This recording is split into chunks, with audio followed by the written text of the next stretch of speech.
Hello दोस्तों, UPSC Hindi के online study platform में मैं गौरव त्रिपाठी आप सभी का स्वागत करता हूं।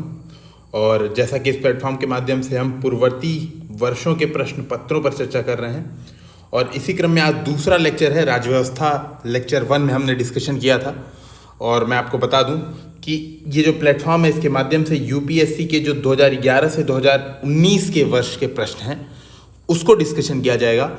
और आपने अगर रेगुलर आप यूपीएससी हिंदी के यूट्यूब चैनल को फॉलो कर रहे होंगे तो आपने देखा होगा वहाँ पे हमारा एक प्रोग्राम यूपी पीसीएस 2020 के लिए, यानी जो प्रीलिम्स एग्जामिनेशन होने वाले हैं 2020-2021 आने वाले के लिए, तो हमने उसमें भी 2001 से लेकर अभी तक के वर्तमान तक के जितने प्रश्न आए हैं उसका भी एक डिस्कशन की सीरीज वहाँ पे प्रारंभ की है। तो कृपया उसे भी देखें जो लोग पीसीएस फॉलो कर रहे हैं। और ये जो लेक्चर है ये हम इस पे मैं यूपीएससी 2011 से 2019 के प्रश्नों का विश्लेषण उसका डिस्कशन करूंगा। तो आज इसी क्रम में दूसरा लेक्चर होगा और मैं आपको बता दूं कि जो पहला लेक्चर था उसमें हमने भारतीय राज्य व्यवस्था एवं शासन में उद्देशिका मूल अधिकार के जो प्रश्न थे, इसके अलावा जो राज्य के नीति निरीक्षक तत्व के प्रश्न थे इसको सॉल्व किया था। इसके अलावा हमने विधायिका को लेक्चर 1 में हम विधायिका सॉल्व कर रहे थे और इसी क्रम में 2017 तक के जो प्रश्न हैं विधायिका में 2017 तक के प्रश्न है वो हमने ऑलरेडी डिस्कशन कर लिया है। तो आप जो लेक्चर वीडियो 1 होगा आप देखेंगे 2017 तक के विधायिका के प्रश्न हो चुके हैं। तो आज जो लेक्चर होगा वो विधायिका के 2017 से हम आगे का जो जितने अभी क्वेश्चन बचे हैं उसको सॉल्व करेंगे जो यूपीएससी से रिलेटेड है।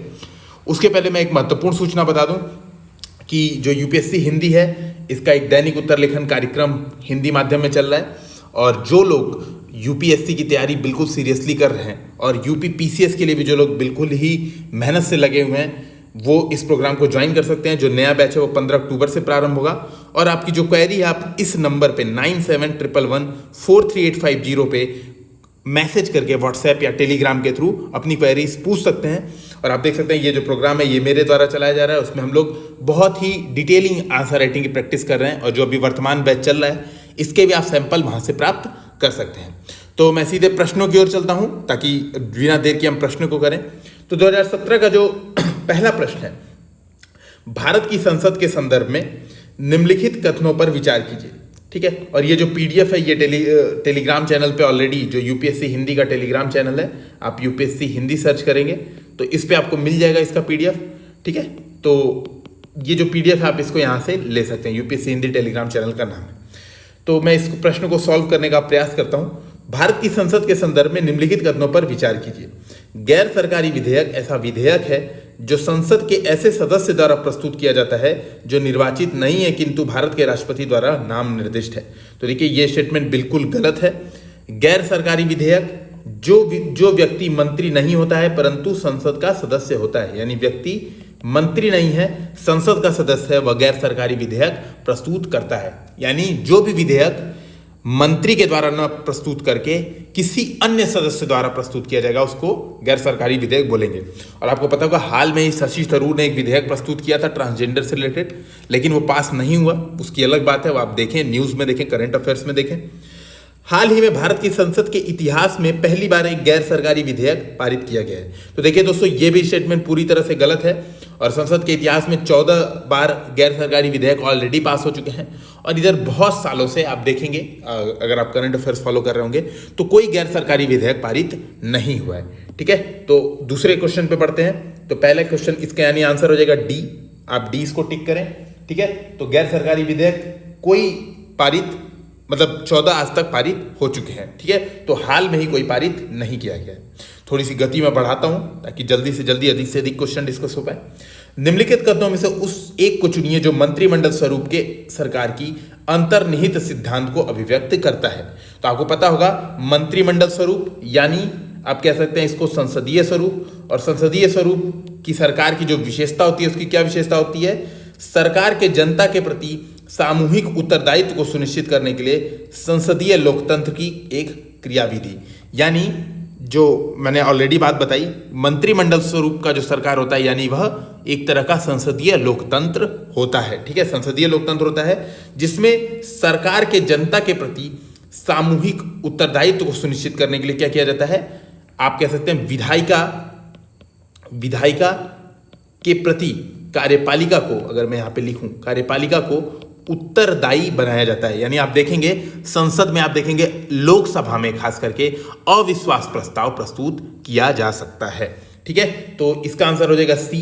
तो दूसरे का भी हम बढ़ते हैं आगे, तीसरे क्वेश्चन को करते हैं। संसदीय स्वरूप के शासन का प्रमुख लाभ है कि, ठीक है, ये क्वेश्चन है, क्या लाभ है संसदीय स्वरूप के शासन का? कार्यपालिका विधानमंडल के प्रति उत्तरदायी बनी रहती है। सबसे बड़ा यही लाभ है संसदीय शासन की। आप विशेषता की बात करें तो संसदीय शासन की बहुत सारी विशेषता होती हैं, और जिसमें मैं बात करूं, पहला जो मुख्य इंपॉर्टेंट बात है, जो हमें आप कहेंगे दो प्रकार की, अगर हम वर्तमान में देखें तो दो प्रकार की सरकार होती हैं। एक अध्यक्षात्मक स्वरूप, यानी जिसमें राष्ट्रपति होता है। असल में देखिए, बात करने को तो बहुत कुछ है, और ये जो पुराने वर्ष के पेपर है इसके माध्यम से चाहें तो आप पूरा पॉलिटी पढ़ सकते हैं, पूरा पॉलिटी का कोर्स पढ़ सकते हैं, लेकिन मुझे अपना डिस्कशन लिमिटेड रखना होगा ताकि केवल इन क्वेश्चन से फोकस करें, इधर उधर की बातें ना करें। तो अध्यक्षात्मक स्वरूप होता है और दूसरा होता है संसदीय स्वरूप।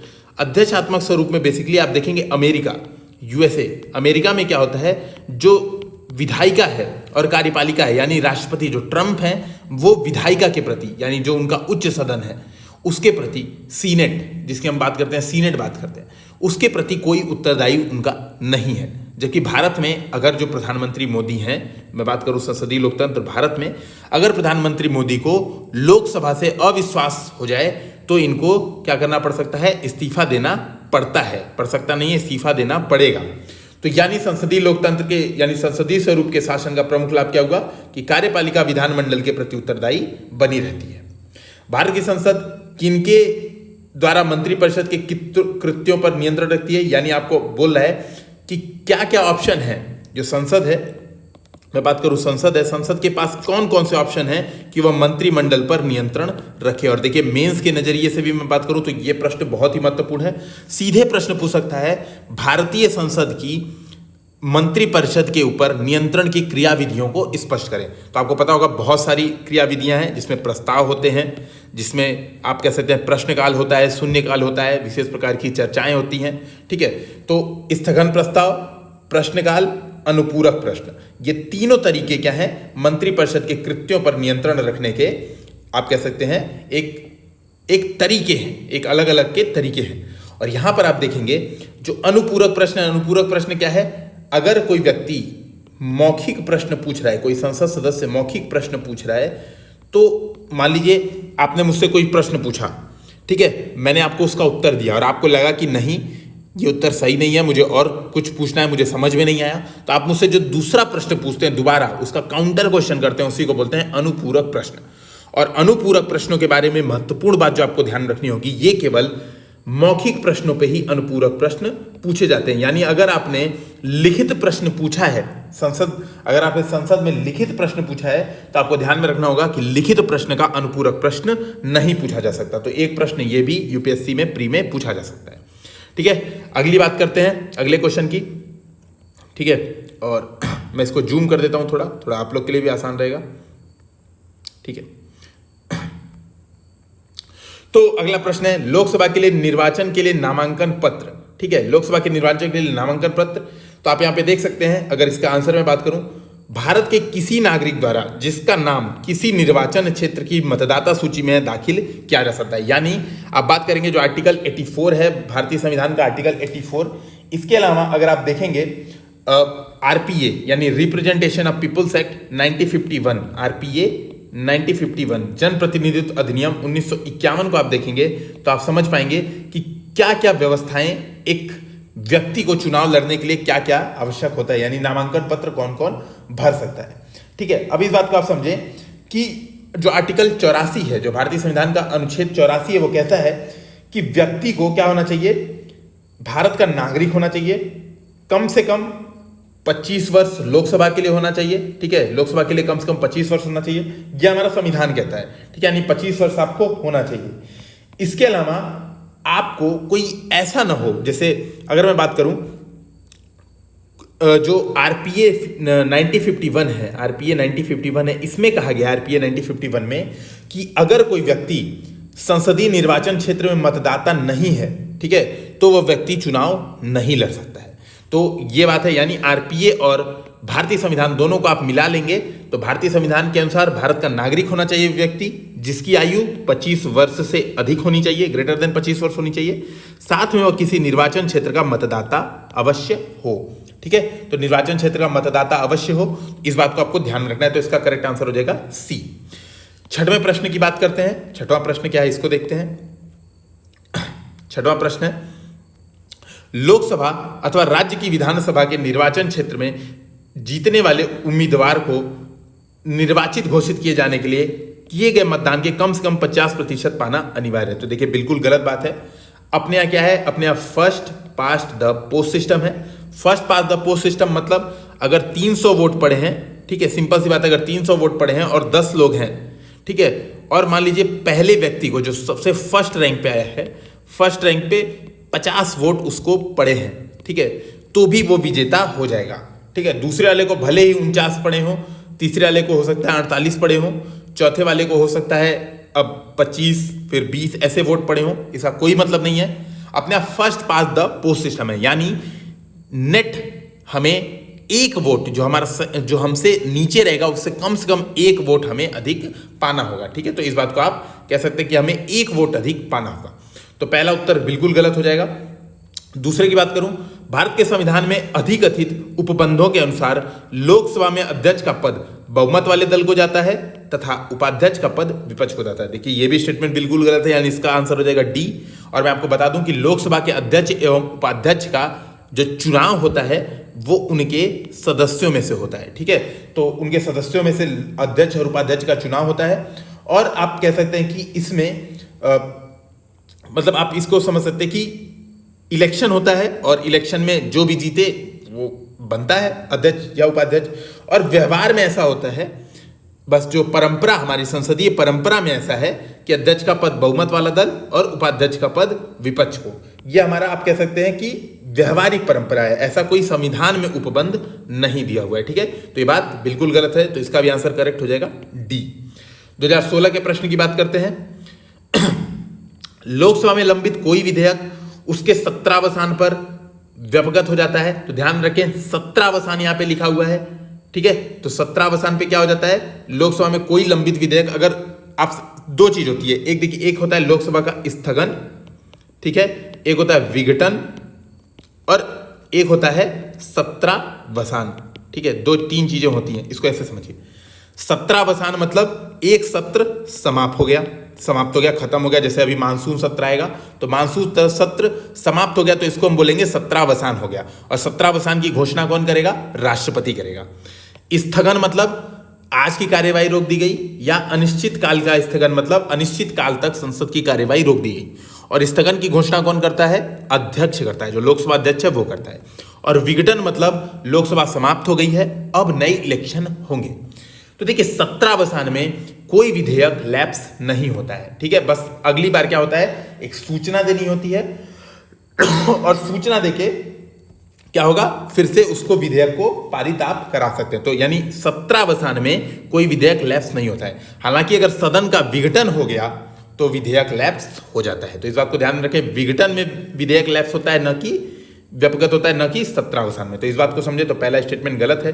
दूसरे स्टेटमेंट की बात करूं, राज्यसभा में लंबित कोई विधेयक जिसे लोकसभा ने पारित नहीं किया है लोकसभा के विघटन पर व्यपगत नहीं होगा। तो देखिए ये बिल्कुल बात सही है।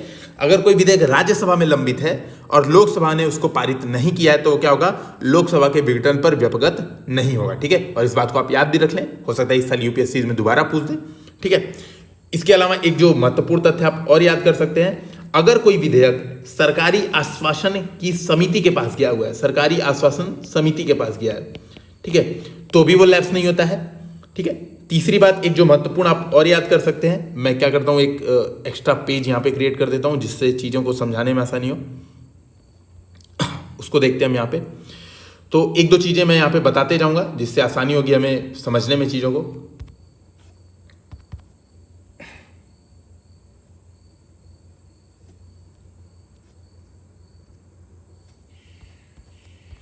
हाँ, तो ये मैं बता रहा था कि देखिए एक है 17वां की हम बात कर लिए थे, विघटन की बात कर लिए थे। तो विघटन में मैंने आपसे बताया था कि विघटन में अगर कोई विधेयक राज्यसभा द्वारा पारित नहीं किया गया है, ठीक है, ये क्या स्टेटमेंट दिया हुआ है इसको एक बार देखें आप स्टेटमेंट, क्या लिखा हुआ है?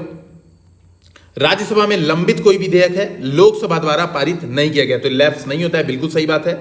और एक चीज और हो सकती है कि सरकारी आश्वासन समिति को दिया गया हो तो भी लैप्स नहीं होता है। और तीसरी बात, राष्ट्रपति ने अगर, देखिए एक चीज और ध्यान में रखिएगा, राष्ट्रपति ने अगर संयुक्त बैठक बुला दी है, ठीक है, तो भी वो विधेयक, यानी राष्ट्रपति ने अधिसूचना जारी कर दी है कि अब संयुक्त बैठक बैठेगी विधेयक के लिए, तो भी वो विधेयक लैप्स नहीं होगा। ठीक है, तो नेक्स्ट क्वेश्चन करते हैं हम। नेक्स्ट क्वेश्चन हमारा क्या है? तो इसका आंसर हो जाएगा करेक्ट बी, यानी केवल 2 सही। ठीक है, अब नेक्स्ट क्वेश्चन की बात करते हैं। नेक्स्ट क्वेश्चन है, राष्ट्रीय हित में भारत की संसद राज्य सूची के किसी भी विषय पर विधिक शक्ति प्राप्त कर लेती है यदि इसके लिए एक संकल्प, तो किसके द्वारा एक संकल्प पारित किया जाए? राज्यसभा द्वारा अपने उपस्थित एवं मत देने वाले सदस्यों के कम से कम 2/3 बहुमत से प्राप्त कर ले, यानी इसका आंसर हो जाएगा डी। यानी अगर राज्यसभा राज्य सूची के किसी विषय पर अपने उपस्थित एवं मत देने वाले सदस्यों के कम से कम 2/3 बहुमत से अगर पारित कर देती है तो संसद राज्य सूची के किसी भी विषय पर कानून बना सकती है। ठीक है, तो इस बात को याद रखें। और ये कौन सा आर्टिकल कहता है? ये आर्टिकल 249 कहता है कि राज्यसभा 1 वर्ष के लिए, ठीक है, तो इस बात को आपको ध्यान में रखना है कि राज्यसभा 1 वर्ष के लिए यह शक्ति संसद को दे सकती है 2/3 बहुमत द्वारा अगर वह पारित कर देगी। ठीक है, इस बात को ध्यान में रखें। नेक्स्ट क्वेश्चन करते हैं। नेक्स्ट क्वेश्चन है, राज्यसभा में धन विधेयक को अस्वीकार या संशोधित करने की कोई शक्ति निहित नहीं है, तो बिल्कुल सही बात है, राज्यसभा में ऐसी कोई शक्ति नहीं है। ठीक है, अगर मैं बात करूं, राज्यसभा अनुदान की मांगों पर मतदान नहीं कर सकती है। ठीक है, राज्यसभा अनुदान की मांगों पर मतदान नहीं कर सकती है, तो ये भी बात बिल्कुल सही है, क्योंकि बजट, आपको पता होगा, बजट पास करना लोकसभा का विशिष्ट अधिकार है। ठीक है, लोकसभा का विशिष्ट अधिकार है, राज्यसभा इस पे कुछ ज्यादा संशोधन नहीं कर सकती है। कुछ क्या? कोई संशोधन नहीं कर सकती। राज्यसभा में वार्षिक वित्तीय विवरण पर चर्चा नहीं हो सकती है, ये स्टेटमेंट दिया तो ये बिल्कुल गलत है। चर्चा की जा सकती है, परंतु क्या होगा? कोई संशोधन नहीं प्रस्तावित कर सकती है। तो चर्चा होती है, तो इसका करेक्ट आंसर हो जाएगा 3 काट दीजिए, करेक्ट आंसर हो जाएगा 1 और 2 करेक्ट। ठीक है, तो इसको आगे बढ़ जाते हैं। निम्नलिखित तथ्यों पर ध्यान दीजिए। भारत में किसी राज्य की विधान परिषद आकार में उस राज्य की विधान सभा के आधे से अधिक बड़ी हो सकती है। ठीक है, ये बात कह रहा है। ठीक है, तो इस बात को आप समझिएगा। पहला स्टेटमेंट जो कह रहा है, तो ये बिल्कुल गलत स्टेटमेंट है। भारत में किसी राज्य की विधान परिषद आकार में 1/3, ठीक है, इस बात को ध्यान रखें, 1/3 से अधिक नहीं हो सकती है। और ये कौन सा आर्टिकल कहता है? आर्टिकल 171, संविधान का आर्टिकल 171 के अनुसार भारत में किसी राज्य की विधान परिषद आकार में उस राज्य की विधानसभा के 1/3 से अधिक नहीं हो सकती है। फॉर एग्जाम्पल, मान लीजिए 300 सदस्य यूपी की विधानसभा में है, तो अगर यूपी की विधान परिषद बनेगी तो इसमें मैक्सिमम कितने सदस्य होंगे? इसमें मैक्सिमम सदस्य इसके 1/3 यानी 100 से ज्यादा नहीं होंगे। ठीक है, इस बात को ध्यान में रखिएगा। अब मैं बात करता हूं सेकेंड ऑप्शन की। किसी राज्य का राज्यपाल उस राज्य की विधान परिषद के सभापति को नाम निर्देशित करता है, तो यह भी बिल्कुल गलत है। विधान परिषद के जो सभापति होते हैं वो क्या होते हैं? सदस्यों के बीच में से उन्हीं के द्वारा चुने जाते हैं। ठीक है, तो ये दूसरा भी स्टेटमेंट गलत हो गया, तो इसका करेक्ट आंसर हो जाएगा डी। अगला करते हैं, भारत में संसदीय प्रणाली की सरकार है क्योंकि, तो इसकी बात करते हैं क्यों? क्योंकि मंत्री परिषद लोकसभा के प्रति उत्तरदायी है। तो आप देख रहे हैं क्वेश्चन बिल्कुल रिपीट कर रहे हैं, आपने देखा होगा 2 वर्ष लगातार क्वेश्चन रिपीट किए हैं। ठीक है, भारत में संसदीय प्रणाली की सरकार है, सही बात है। और संसदीय प्रणाली की सरकार का क्या मतलब होता है? मंत्री परिषद लोकसभा के प्रति उत्तरदायी। और आप देख रहे होंगे कितना बेसिक और इजी क्वेश्चन यूपीएससी पूछती है। अगर आपका कॉन्सेप्ट क्लियर है तो बिल्कुल आप आसानी से यूपीएससी के सारे प्रश्न, और मेरे सजेशन में अगर आपने एम लक्ष्मीकांत 1-2 बार पढ़ी है और शॉर्ट टेस्ट लगाए हैं, 2-4-10 टेस्ट आपने दिए हुए हैं पॉलिटी के, तो पॉलिटी के तो एक भी क्वेश्चन एग्जाम में गलत नहीं होते हैं, बहुत ही ईजी प्रश्न आते हैं। ठीक है, बात करते हैं नेक्स्ट क्वेश्चन की। तो नेक्स्ट क्वेश्चन में आप देखिए, संघ सरकार की संदर्भ में निम्नलिखित कथनों पर विचार करें, यानी यूनियन गवर्नमेंट के संदर्भ में आप लोगों को कुछ कथन दिए हुए हैं और बोला है इस पर विचार करें। ठीक है, तो क्या बोल रहा है? राजस्व विभाग संसद में प्रस्तुत किए जाने वाले केंद्रीय बजट को तैयार करने के लिए उत्तरदायी है। अब देखिए, इस बात को आप समझिए थोड़ा सा।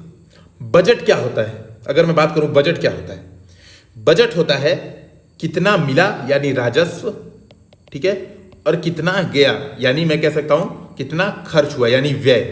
ठीक है, अब एक मैं आपको बात बताऊं, वित्त मंत्रालय में 2 विभाग होते हैं, कई सारे विभाग होते हैं, जैसे वित्त मंत्रालय कई विभाग है, जैसे एक दीपम होता है। दीपम मतलब जो लोग डिपार्टमेंट ऑफ क्या है, डिसइन्वेस्टमेंट, ठीक है, आप कह सकते हैं डिसइन्वेस्टमेंट का एक डिपार्टमेंट है, यानी विनिवेश देखता है दीपम विभाग, विनिवेश विभाग इसको हिंदी में बोलते हैं। एक है व्यय विभाग होता है, एक है आपका राजस्व विभाग होता है, ठीक है, जो यहाँ पे दिया हुआ राजस्व विभाग होता है। इसके अलावा एक आपका आर्थिक कार्य विभाग होता है, ठीक है, आर्थिक कार्य विभाग, ठीक है, और इसके अलावा एक वित्तीय सेवा प्रभाग होता है, ठीक है, 5 विभाग होते हैं, वित्तीय सेवा प्रभाग होता है। इस बात को आप समझिएगा। बजट में क्या चीज होती है, राजस्व एवं व्यय दोनों आएगा, यानी अगर बजट राजस्व विभाग द्वारा पारित किया जाएगा तो आपस में झगड़ा हो जाएगा राजस्व और व्यय वाले में, ठीक है। तो आप सीधे यहाँ पे ऑप्शन एलिमिनेट कर सकते हैं कि अगर आप लॉजिक लगा रहे हैं आपको एग्जैक्टली नहीं याद है तो आप तब भी ऑप्शन एलिमिनेट कर सकते हैं, और यहाँ पे आप इसको डिलीट कर सकते हैं कि नहीं भाई एक तो नहीं होगा, और एक नहीं होगा तो आपने ये ऑप्शन एलिमिनेट कर दिया। अब यानी दोनों में है, बी और सी दोनों में, यानी 2 सही है, तो मैं इसको पढ़ने की आवश्यकता ही नहीं है, हालांकि मैं अभी पढ़ लूंगा, पढ़ने की आवश्यकता ही नहीं है, सीधे थर्ड ऑप्शन पढ़ूंगा। थर्ड ऑप्शन क्या लिखा हुआ है, लोक लेखा से किए जाने वाले सभी संवितरणों के लिए भी भारत की संसद के प्राधिकरण की आवश्यकता होती है। तो ध्यान में रखें, लोक लेखा से किए जाने वाले नहीं, संसद के प्राधिकरण। आप देखेंगे भारत सरकार 2 जगह से व्यय कर सकती है, एक लोक लेखा जिसको हम पब्लिक अकाउंट बोलते हैं, ठीक है, यहां पे मैं बता देता हूं, लोक लेखा, ठीक है, जिसको हम पब्लिक अकाउंट बोलते हैं, और दूसरा है संचित निधि। तो संचित निधि से यानी कंसोलिडेटेड फंड से जब भी कोई धन निकलेगा तो आपको क्या करना चाहिए, विनियोग विधेयक पारित होना चाहिए, यानी आपको विधेयक पारित किए बिना, यानी संसद से बिना अनुमति के आप संचित निधि से धन नहीं ले सकते, लेकिन लोक लेखा से धन सीधे कार्यपालिका अपनी कार्यवाही से ले सकती है, ठीक है। तो इस बात को ध्यान रखें, थर्ड स्टेटमेंट जो है, थर्ड स्टेटमेंट जो गिवन है वो भी गलत हो गया यहाँ पर, और थर्ड स्टेटमेंट कहाँ पे है, तो ये थर्ड स्टेटमेंट भी गलत हो गया, तो इसका करेक्ट आंसर हो जाएगा सी, ठीक है, बी भी काट दिया मैंने, थर्ड भी काट दिया। अब इस बात को देखिए एक बार, अब मैं एग्जैक्ट आंसर बता देता हूं कि कैसे करना है और एग्जैक्ट सॉल्यूशन बता देता हूं। ये तो एलिमिनेशन मेथड हो गया। तो पहला जो इसका आंसर होगा, पहला होगा आर्थिक कार्य विभाग संसद में प्रस्तुत किए जाने वाले विधेयकों के लिए केंद्रीय बजट को तैयार करने के लिए उत्तरदायी है। तो इसका नाम क्या है, आर्थिक कार्य विभाग, ठीक है। दूसरा हो जाएगा, संसद के प्राधिकरण के बिना कोई धन संचित निधि से नहीं निकाला जा सकता। बिल्कुल सही, संचित निधि से कोई धन नहीं निकाला जा सकता, और ये मैंने ऑलरेडी बता दिया कि ये कार्यपालिका कार्यवाही से निकाला जा सकता है। तो करेक्ट आंसर हो गया सी। अगला करते हैं, ठीक है। जब संसद के दोनों सदनों के संयुक्त बैठक में कोई विधेयक रेफर किया जाता है तो इसे किसके द्वारा पारित किया जाना होता है। तो आपको पता होगा कि अभी तक टोटल 3 विधेयक पारित किए जा चुके हैं संसद द्वारा संयुक्त बैठकों के माध्यम से। इसको आप देखें, 3 या 4 जो भी होंगे, एक बार लक्ष्मीकांत अवश्य पढ़ें। इस बात को समझे कि संयुक्त बैठक में अगर कोई भी विधेयक राष्ट्रपति भेजता है, और आपको पता होगा संयुक्त बैठक कब बनती है, जब किसी साधारण विधेयक पे, ध्यान में रखें, धन विधेयक नहीं होगा, धन विधेयक में संयुक्त बैठक नहीं होगी, संविधान संशोधन विधेयक में संयुक्त बैठक नहीं होगी, तो ये ध्यान में रखें। कोई साधारण विधेयक है, ठीक है, साधारण विधेयक है, या आर्टिकल 117 के तहत, आर्टिकल 117 के तहत वित्त विधेयक है, तो उसकी संयुक्त बैठक हो सकती है। और अगर ऐसा हुआ, संयुक्त बैठक हुई, तो जो उपस्थित तथा मत देने वाले, यानी करेक्ट आंसर हो जाएगा ए, सदस्यों के साधारण बहुमत से विधेयक पारित हो जाता है, ठीक है। तो इसका करेक्ट आंसर हो जाएगा ए, साधारण बहुमत ही चाहिए उस विधेयक को पारित करने के लिए, ठीक है। नेक्स्ट क्वेश्चन देखते हैं। नेक्स्ट क्वेश्चन हमारे पास क्या है, भारत में अविश्वास प्रस्ताव के संदर्भ में निम्नलिखित कथनों पर ध्यान देना है। तो आपको अविश्वास प्रस्ताव के बारे में ध्यान रखना है। भारत के संविधान में किसी अविश्वास प्रस्ताव का कोई उल्लेख नहीं है, तो बिल्कुल सही बात है, भारत के संविधान में ऐसा कोई उल्लेख नहीं है। भारत के संविधान में सीधे बस यही बात है कि आप कह सकते हैं, अगर मैं और आसानी से बात करूं तो भारत में यही कहा गया है कि केवल जो उत्तरदायित्व की बात कही गई है कि लोकसभा के प्रति कार्यपालिका उत्तरदायी होगी, केवल ऐसी बात कही गई है, ठीक है, संसदीय प्रणाली की बात कही गई है। तो किसी अविश्वास प्रस्ताव की बात नहीं कही गई है, इस बात को ध्यान में रखें, यानी ये स्टेटमेंट बिल्कुल सही हो जाएगा। अविश्वास प्रस्ताव केवल लोकसभा में पूरा स्थापित किया जा सकता है, तो बिल्कुल सही है, क्योंकि जो कार्यपालिका है, ठीक है, जो हमारी कार्यपालिका है वो विधायिका के प्रति उत्तरदायित्व है, लेकिन विधायिका कौन सी विधायिका, केवल लोकसभा के प्रति उत्तरदायी है। यानी लोकसभा में अविश्वास प्रस्ताव अगर पारित होगा तो क्या होना चाहिए, तो सरकार को इस्तीफा दे देना चाहिए, और दे देना चाहिए नहीं, इस्तीफा देना पड़ता है, ठीक है। एक जानकारी और बता दूं कि अगर आपको अविश्वास प्रस्ताव प्रस्तुत करना है तो कम से कम 50 सदस्यों की आपको आवश्यकता होगी, यानी अविश्वास प्रस्ताव प्रस्तुत करने के लिए आपको कम से कम 50 सदस्यों की अनुमति चाहिए, उनसे हस्ताक्षर लेने पड़ेंगे। और एक महत्वपूर्ण बात, कि अविश्वास प्रस्ताव पास करने के लिए क्या होना चाहिए, केवल साधारण बहुमत की आवश्यकता है। तो साधारण बहुमत से अगर अविश्वास प्रस्ताव पारित हो गया तो क्या होता है, सरकार को इस्तीफा देना पड़ता है। ठीक है, इस बात को ध्यान में रखें। अब मैं बात करता हूं दूसरे प्रश्न की, निम्नलिखित में से कौन सी एक सबसे बड़ी संसदीय समिति है। तो इसको बारे में समझ लीजिए, सबसे बड़ी संसदीय समिति। तो देखिए, प्राक्कलन समिति में 30 सदस्य होते हैं, ठीक है, जो कि पूरे लोकसभा के होते हैं। तो ये प्रश्न भी पूछा जा सकता है कि कौन सी समिति केवल लोकसभा की है, तो प्राक्कलन समिति। लोक लेखा समिति में 22 सदस्य हैं, जिसको हम कह सकते हैं 15 + 7 यानी 15 लोकसभा के और 7 राज्यसभा के, इसको ध्यान में रखें, 15 लोकसभा के। सरकारी उपक्रमों पर समिति, इसमें भी 22 सदस्य होते हैं, ठीक है, इसमें भी 22 सदस्य होते हैं, 15 + 7 यानी 15 लोकसभा के प्लस 7 राज्यसभा के, ठीक है। और याचिका समिति, याचिका समिति दोनों सदनों की अलग अलग होती है, जिसमें 15 सदस्य लोकसभा वाले याचिका कमेटी में होते हैं और 10 सदस्य राज्यसभा वाले याचिका कमेटी में होते हैं। तो यानी आप कह सकते हैं सबसे बड़ी कमेटी कौन हुई, तो आंसर हो गया इसका बी, प्राक्कलन कमेटी, और लोकसभा की स्पेशल होती है, इस बात को ध्यान में रखें। ठीक है, नेक्स्ट क्वेश्चन करते हैं। नेक्स्ट क्वेश्चन है, यदि राज्यसभा में किसी धन विधेयक में सारभूत संशोधन करती है, तो मैंने ऑलरेडी बताया राज्यसभा का धन विधेयक पर कोई अधिकार नहीं होता है। तो अगर राज्यसभा कोई संशोधन करेगी तो उससे क्या होगा, कोई फर्क नहीं पड़ेगा। तो लोकसभा राज्यसभा की अनुशंसाओं को स्वीकार करे या अस्वीकार करे, इस विधेयक पर आगे की कार्यवाही कर सकती है। तो लोकसभा चाहे तो राज्यसभा की बात सुने, नहीं तो सीधे सीधे पारित करके आगे बढ़ सकती है। ठीक है, इस बात को ध्यान में रखें। अच्छा, ये प्रश्न हमारा 2013 का पहला प्रश्न हो गया। दूसरा प्रश्न की बात करते हैं। दूसरा प्रश्न, भारत के संविधान में संशोधन केवल लोकसभा में एक विधेयक की पूर्व स्थापना द्वारा ही आरंभ किया जा सकता है। देखिए, बिल्कुल गलत बात है ये स्टेटमेंट।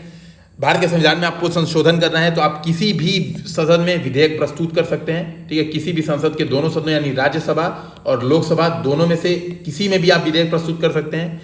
इवन आप एक बात और ध्यान रखें कि संविधान संशोधन विधेयक प्रस्तुत करने के लिए मंत्री होना आवश्यक नहीं है। कोई भी निजी सदस्य भी संविधान संशोधन विधेयक प्रस्तुत कर सकता है। एक जो तीसरी महत्वपूर्ण बात आपको ध्यान में रखनी चाहिए कि संविधान संशोधन विधेयक के लिए राष्ट्रपति की पूर्व अनुमति अनिवार्य नहीं है, यानी राष्ट्रपति से पूछना उछने की आवश्यकता नहीं है, सीधे कोई उठा के प्रस्तुत कर सकता है। तो पहला स्टेटमेंट गलत हो गया। ठीक है, दूसरे की बात करते हैं। यदि ऐसा संशोधन संविधान के संघीय चरित्र में परिवर्तन करने की मांग करता है तो संशोधन का अनुसमर्थन भारत के सभी राज्यों के विधानमंडल द्वारा किया जाना भी अनिवार्य है। तो देखिए, अगर संघीय चरित्र में परिवर्तन होता है तो इस बात को ध्यान में रखें, अगर संघीय चरित्र में परिवर्तन होगा तो आधे राज्यों का, कम से कम आधे राज्यों का, न कि सभी राज्यों का नहीं, आधे राज्यों का, 1/2 राज्यों का आप कह सकते हैं अनुसमर्थन अनिवार्य है। तो दूसरा स्टेटमेंट भी गलत हो जाएगा और इसका आंसर हो जाएगा डी। ठीक है, आगे बढ़ते हैं। भारत के संदर्भ में संसदीय शासन प्रणाली में निम्नलिखित में से कौन सा सिद्धांत संस्थागत रूप से निहित है। तो देखिए, संसदीय शासन प्रणाली है भारत में, और संसदीय शासन प्रणाली का मतलब मंत्रिमंडल के सदस्य संसद के सदस्य होते हैं। ये बात आपको पता ही होगा। ठीक है, तो ये बात आगे बढ़ जाते हैं हम। ठीक है, तो मंत्रिमंडल के सदस्य क्या होने चाहिए, संसद के सदस्य होने चाहिए, बिल्कुल सही बात है। ठीक है, उसके बाद मैं बात करूं जो दूसरा ऑप्शन है, जब तक मंत्रियों को संसद का विश्वास प्राप्त रहता है तब तक ही वो अपने पद पर बने रहते हैं। तो बिल्कुल सही बात है, जब तक मंत्री अगर संसद का विश्वास प्राप्त नहीं है और अविश्वास प्राप्त हो जाता है तो वो हट जाते हैं, क्योंकि लोकसभा, हमने ऑलरेडी बात की कि लोकसभा भारत में क्या है, मंत्रिमंडल लोकसभा के प्रति उत्तरदायित्व है। ठीक है, तो ये बिल्कुल सही बात है। राज्य का अध्यक्ष ही मंत्रिमंडल का अध्यक्ष होता है, ये बिल्कुल गलत बात है, एकदम ऐसी बात नहीं है। राज्य का अध्यक्ष कौन होता है भारत में, राज्य का अध्यक्ष राष्ट्रपति होता है, जबकि मंत्रिमंडल का जो अध्यक्ष है वो कौन होता है, प्रधानमंत्री होता है। तो तीसरा काट दीजिए और करेक्ट आंसर हो जाएगा ए। अगर आपको 1, 2 नहीं भी आता है तो आप इसका करेक्ट आंसर ए कर सकते हैं। जैसे मैं अगर बात करूं, कई बच्चे इस पर कंफ्यूज हो सकते हैं कि जब तक मंत्रियों को संसद का विश्वास प्राप्त रहता है तब तक ही वो अपने पद पर रहते हैं, और कई लोग को ऐसा लगता है कि राष्ट्रपति, ये सही बात है, कई मैं भी कंफ्यूज होता हूं इन चीजों में, कि राष्ट्रपति के प्रसाद पर्यंत मंत्री रहते हैं। ठीक है, और आप कह सकते हैं प्रधानमंत्री को, बेसिकली आप कह सकते हैं प्रधानमंत्री की जो पूरी कैबिनेट है उसको सदन का विश्वास प्राप्त होना चाहिए। ठीक है, तो इस पे कंफ्यूजन आए भी तो भी यहाँ पे आप देख सकते हैं कि अगर आपने स्टेटमेंट 3 एलिमिनेट कर दिया तो आंसर 1 और 2 करेक्ट अपने आप में बचता है। ठीक है, तो इस बात को ध्यान में रखें। और एक जो बड़ी बात और है जो आपको यहाँ पे जान लेनी चाहिए कि अगर आप मंत्री आपको बनना है तो ये अनिवार्य नहीं है कि आप संसद के सदस्य हो ही हो। ठीक है, संसद के सदस्य नहीं भी होंगे तो आप मंत्री बन सकते हैं, बशर्ते कि जिस दिन आपने मंत्री पद की शपथ ली उसके 6 महीने के भीतर आपको किसी भी सदन का, यानी लोकसभा या राज्यसभा में से एक का क्या होना चाहिए, सदस्य हो जाना चाहिए। ठीक है, तो इस बात को ध्यान में रखें, तो आप क्या कर सकते हैं, मंत्री बन सकते हैं। ठीक है, यानी मंत्री बनने के लिए सदन के सदस्य होने की अनिवार्यता नहीं है। ठीक, अगला क्वेश्चन करते हैं। अगला क्वेश्चन क्या है, चौथा, संसद अंतर्राष्ट्रीय संधियों को भारत के किसी भाग अथवा संपूर्ण भारत में लागू करने के लिए कोई भी कानून बना सकती है। क्या लिखा है, इसका ध्यान में रखिए, बिना किसी राज्य के सहमति से। ठीक है, तो आप एक बात समझ सकते हैं कि आर्टिकल 253 यह कहता है, आर्टिकल 253 कहता है कि अगर भारतीय संसद, ठीक है, किसी भी देश के, जो भारत है, भारत अगर आप कह सकते हैं जो भारतीय राज्य है, भारत एक राज्य के तौर पे, एक संप्रभु राज्य के तौर पे अगर किसी देश, राष्ट्र या अंतर्राष्ट्रीय समझौतों में शामिल होता है तो क्या कर सकता है, आर्टिकल 253 कहता है कि संसद उस विषय पर कानून बना सकती है, भले ही वह राज्य सूची का विषय हो। तो आपको पता होगा राज्य सूची के विषयों पर कई सारे नियंत्रण हैं, जैसे मैंने ऑलरेडी एक बात की, 249 के तहत क्या होता है, राज्यसभा अगर 2/3 बहुमत से यह बात कह दे कि क्या हो, संसद राष्ट्र हित में किसी राज्य सूची के विषय पर कानून बनाए, तो क्या होता है, संसद कानून बना सकती है 1 वर्ष के लिए। ये बात मैंने ऑलरेडी बता दी। नया एक और याद कर लीजिए, आर्टिकल 253 कहता है अगर अंतर्राष्ट्रीय संधियों को भारत के किसी भाग अथवा संपूर्ण भाग में लागू करना है तो क्या होता है, संसद बिना किसी राज्य के सहमति के क्या कर सकती है, कानून बना सकती है। ठीक है, इस बात को ध्यान में रखें। ठीक है, नेक्स्ट क्वेश्चन करते हैं हम। तो नेक्स्ट क्वेश्चन क्या है, राज्यसभा का सभापति तथा उपसभापति उस सदन के सदस्य नहीं होते हैं। तो देखिए स्टेटमेंट गलत है, राज्यसभा का सभापति सही बात है, उपराष्ट्रपति होता है और ये उस सदन का सदस्य नहीं होता है, बिल्कुल सही बात है, लेकिन उपसभापति सदस्यों के बीच में से ही चुना जाता है। ठीक है, तो राज्यसभा का सदस्य अनिवार्य रूप से आर्टिकल 89 की मैं बात करूं तो 89 कहता है कि राज्यसभा यथाशीघ्र अपने किसी सदस्य को अपना उपसभापति चुनेगी। ठीक है, तो उपसभापति चुनेगी, तो इस बात को ध्यान में रखिए, आर्टिकल 89 ये बात कहता है। ठीक है, तो पहला स्टेटमेंट गलत हो गया। दूसरे स्टेटमेंट की बात करते हैं, जबकि राष्ट्रपति के निर्वाचन में संसद के दोनों सदनों के मनोनीत सदस्यों को मतदान का कोई अधिकार नहीं होता है, उनको उपराष्ट्रपति के निर्वाचन में मतदान का अधिकार होता है। तो बिल्कुल सही बात है दूसरा स्टेटमेंट, और इसका करेक्ट आंसर हो जाएगा बी। इस बात को आप क्या ध्यान में रखें, राष्ट्रपति के निर्वाचन में केवल निर्वाचित सदस्य ही भाग लेते हैं। तो ये बात दिमाग में रख लेना है बिल्कुल कि निर्वाचित सदस्य भाग लेते हैं, और राज्यों के स्तर पे केवल वह विधानसभा के सदस्य होने चाहिए, यानी विधान परिषद के सदस्य। और सीधी मैं बात करूं कि जो लोग डायरेक्ट निर्वाचित होते हैं, आप ऐसे भी समझ लें, ठीक है, कि विधान परिषद के सदस्य नहीं हो सकते, विधानसभा के सदस्य होना अनिवार्य है। ठीक है, तो राज्यों के स्तर पर भी राज्य विधानसभा के सदस्य राष्ट्रपति के चुनाव में भाग ले सके, न कि राज्य विधान परिषद के। तो इस बात को भी दिमाग में रख लें। और उपराष्ट्रपति के निर्वाचन में क्या होता है, मनोनीत सदस्य। आपको पता होगा, अभी देखिए लोकसभा में 2 एंग्लो इंडियन को मनोनीत किया जा सकता है, ठीक है, लेकिन अभी संसद ने क्या किया है, संविधान संशोधन के माध्यम से ये प्रावधान खत्म कर दिया है। जबकि राज्यसभा में 12 सदस्य मनोनीत कर सकते हैं राष्ट्रपति। ठीक है, ये संविधान, ये अभी प्रावधान बचा हुआ है। तो ये जो मनोनीत सदस्य होते हैं ये वोट कर सकते हैं किसको, उपराष्ट्रपति के इलेक्शन में ये लोग वोटिंग कर सकते हैं। ठीक है, तो इस बात को आपको समझना है और ध्यान में रखना है। नेक्स्ट क्वेश्चन की बात करते हैं, लोक लेखा की संसदीय समिति। अभी मैंने बताया कि ये क्या होता है, 15 सदस्य अधिकतम लोकसभा के इसमें होते हैं, 7 सदस्य राज्यसभा के होते हैं। तो देखिए पहला स्टेटमेंट बिल्कुल गलत हो जाएगा, और पहला स्टेटमेंट गलत करके आप क्या कर सकते हैं, ये दोनों स्टेटमेंट उड़ा सकते हैं। अब दोनों में 3 बचा, बी और सी में, तो इस बात को ध्यान रखें, यानी 3 बिल्कुल सही होगा, 3 गलत हो नहीं सकता। ठीक है, तो यानी लोक लेखा की संसदीय समिति सीएजी की रिपोर्ट की जांच करती है, यानी ये स्टेटमेंट सही है। अब सेकंड देखते हैं, सेकंड ऑप्शन। तो सेकंड ऑप्शन भी आप देखेंगे तो बिल्कुल सही सेकंड ऑप्शन है, सरकार के विनियोग तथा वित्त लेखाओं की जांच करती है। ठीक है, तो लोक लेखा की जो समिति है वो सरकार के विनियोग और वित्त लेखाओं की भी जांच करती है। तो ये भी स्टेटमेंट सही हो गया, इसका करेक्ट आंसर हो गया बी। ठीक है, इस बात को भी आप ध्यान में रखें। अब नेक्स्ट क्वेश्चन करते हैं 2012 का। लोकसभा अध्यक्ष के पद के विषय में निम्नलिखित कथनों पर ध्यान में रखें। ठीक है, तो निम्नलिखित कथन आपको देखना है, वह राष्ट्रपति के प्रसाद पर्यंत पद धारण करता है। ठीक है, अब हम क्या करते हैं, एक एक ऑप्शन पहले देखते रहते हैं कि ऑप्शन में दिया क्या है। ठीक है, तो इसको मैं थोड़ा सा स्मॉल कर देता हूं ताकि आपको पूरा यहां पे व्यू प्राप्त हो सके। ठीक है, अभी व्यू नहीं आ रहा है, कोई बात नहीं, सीधे सीधे ऑप्शन कर लेते हैं, सीधे सीधे देख के कर लेते हैं। तो इस बात को ध्यान में रखें, वह राष्ट्रपति के प्रसाद पर्यंत पद धारण नहीं करता है। जो लोकसभा अध्यक्ष होता है वह लोकसभा के सदस्यों के बीच में से चुना जाता है। ठीक है, ये बात आपको पता होगी और ऑलरेडी मैंने अभी बताया भी है कि लोकसभा का अध्यक्ष लोकसभा के सदस्यों के बीच में से चुना होता है, न कि राष्ट्रपति के प्रसाद पर्यंत पद धारण करता है। ठीक है, यह आवश्यक नहीं है। दूसरा स्टेटमेंट, पहला स्टेटमेंट गलत हो गया, मैं इसको काट देता हूं। अब देखिए यहाँ पे पहला स्टेटमेंट मैंने एलिमिनेट किया तो ये एलिमिनेट हो गया, ये एलिमिनेट हो गया, बचा डी और बचा बी। ठीक है, यानी अब केवल तीसरा स्टेटमेंट हमें देखना है। डायरेक्ट तीसरा स्टेटमेंट देख सकते हैं, सीधे ये देख लेते हैं, फिर सेकंड स्टेटमेंट देख लेंगे।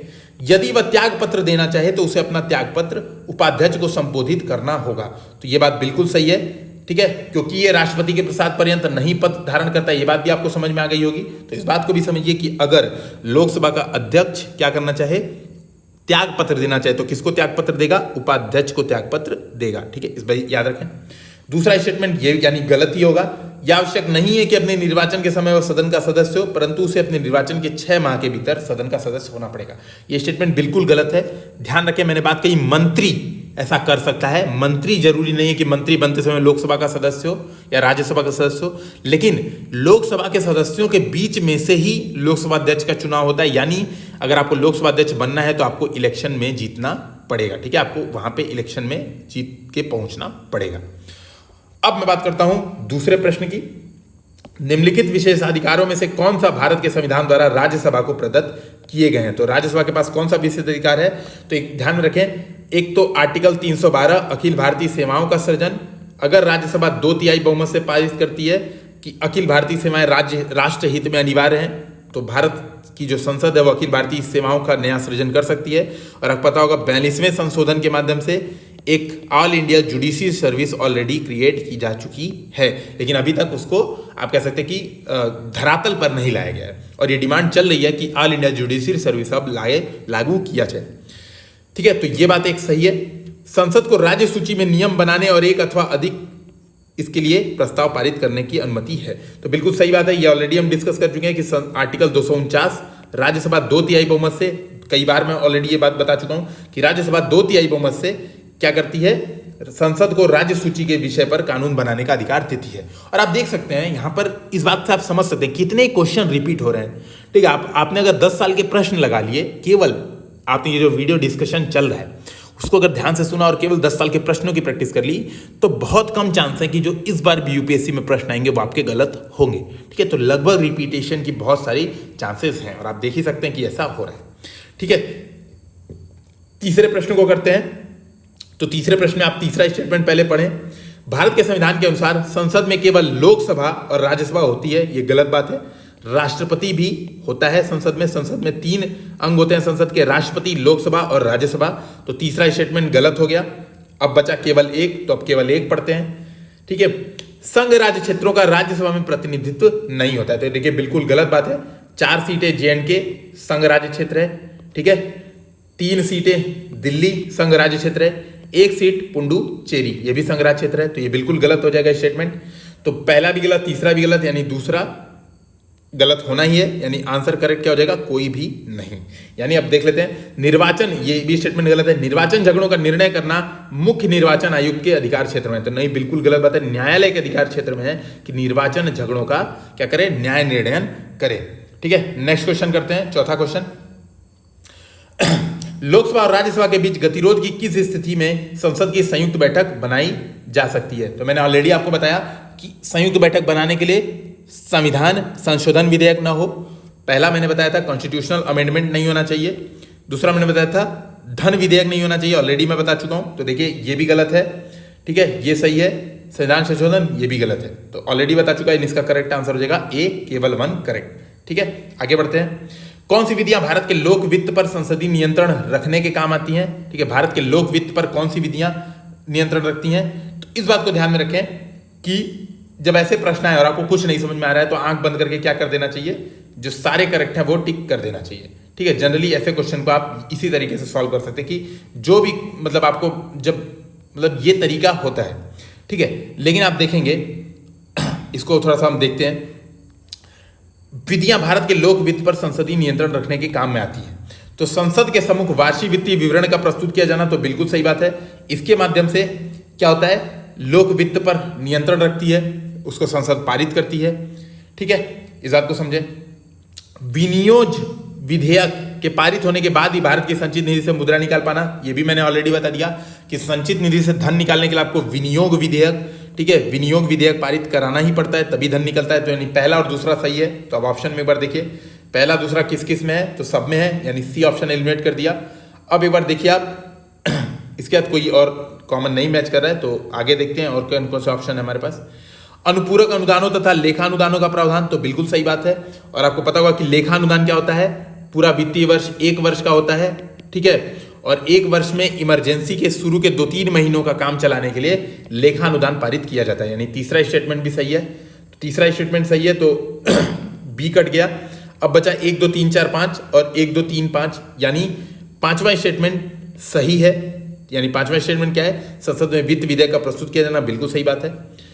अब देखिए, अब हम करते हैं चौथा स्टेटमेंट, पढ़ते हैं और देखते हैं कि सही है कि गलत, और इसी से हमारा आंसर निकल जाएगा। तो चौथा स्टेटमेंट क्या कह रहा है, संसदीय बजट कार्यालय द्वारा समष्टिगत आर्थिक पूर्वानुमानों तथा व्यय हेतु सरकार के कार्यक्रम का एक नियतकालीन अथवा कम से कम एक मध्यवर्षीय पुनरावलोकन। तो ये ध्यान में रखिए, ऐसी कोई प्रथा नहीं है जो संसदीय नियंत्रण रखने के काम में आती है। तो चौथा स्टेटमेंट गलत हो जाएगा, और चौथा स्टेटमेंट गलत हो जाएगा तो आपका करेक्ट आंसर क्या हो जाएगा, ए 1 2 3 5, इसका करेक्ट आंसर हो जाएगा ए। ठीक है, नेक्स्ट क्वेश्चन देखते हैं हम लोग, जो हमारा आज का 6वां क्वेश्चन है। 2012 का हम प्रश्न कर रहे हैं। भारतीय संसद में स्थगन प्रस्ताव लाने का क्या उद्देश्य है। ठीक है, तो इस बात को ध्यान में रखें। तो भारतीय संसद में स्थगन प्रस्ताव लाने का उद्देश्य होता है सार्वजनिक महत्व के निश्चित अत्यावश्यक मुद्दे पर बहस करने हेतु। ठीक है, तो स्थगन प्रस्ताव भारतीय संसद में क्यों लाया जाता है। ठीक है, तो जब भी कभी भी सार्वजनिक महत्व का कोई प्रश्न आता है तो संसद का कोई भी सदस्य यह प्रस्ताव रख सकता है कि उस विषय पर विचार करने के लिए सदन के नियमित कार्य को रोक दिया जाए। और ध्यान में रखें, स्थगन प्रस्ताव जो होता है वह सदन के अध्यक्ष की अनुमति से ही सदन में प्रस्तावित किया जा सकता है।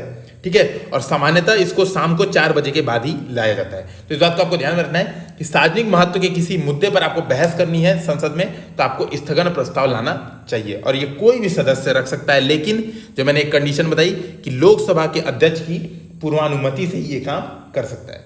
ठीक है, 2011 के प्रश्न को करते हैं हम लोग। 2011 का प्रश्न क्या है, भारत की संचित निधि से धन निकालना। ठीक है, धन निकालने के लिए निम्नलिखित में से किसका अनुमोदन अनिवार्य है। तो मैंने ऑलरेडी आपको बता दिया, इसका करेक्ट आंसर हो जाएगा बी, भारत की संसद का अनुमति अनिवार्य है। संसद में विनियोग विधेयक पारित होना चाहिए, ऑलरेडी मैं बता चुका हूं। यदि वार्षिक संघीय बजट लोकसभा द्वारा पारित नहीं होता है तो, ठीक है, तो क्या होना चाहिए भाई, वार्षिक अगर संघीय विधेयक नहीं पारित होगा, यानी सदन में अविश्वास की स्थिति हो गई है, यानी जो प्रधानमंत्री हैं अगर मान लीजिए धन विधेयक लाए, बजट लाए और बजट नहीं पारित हुआ, इसका मतलब कि उनको लोकसभा का समर्थन नहीं है, तभी नहीं पारित होगा।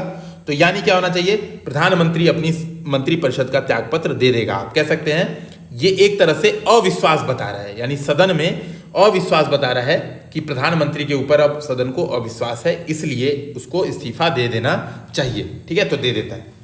अब नेक्स्ट क्वेश्चन करते हैं, थर्ड क्वेश्चन है, करों और सरकारी कामकाजों के निर्वाह में हुई अन्य प्राप्तियों में से संघीय सरकार को प्राप्त हुआ समूचा राजस्व जमा होता है भारत सरकार की संचित निधि में।